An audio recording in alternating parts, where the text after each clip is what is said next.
Hello and welcome to this F-Ball Q&A. My name's Simon Jenkins, a technical representative for F-Ball. Myself, my colleagues both out in the field and at our technical services department in the office field hundreds of calls every month from you, the flooring contractor. Our technical services department recently had an inquiry from a flooring contractor installing luxury vinyl tiles in an area with floor-to-ceiling glass. In this scenario, you would need to use a temperature-tolerant adhesive. F-Ball have developed Stykebond F49 PS precisely for this type of situation.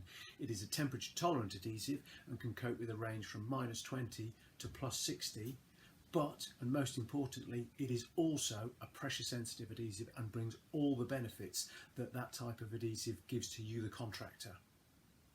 Not only can it be used for securing luxury vinyl tiles, but it can also be used as an alternative to contact adhesive when securing trims and PVC skirtings. If you have any questions, please leave them below and we'll get back to all of them. Thank you for watching this F-Ball Q&A.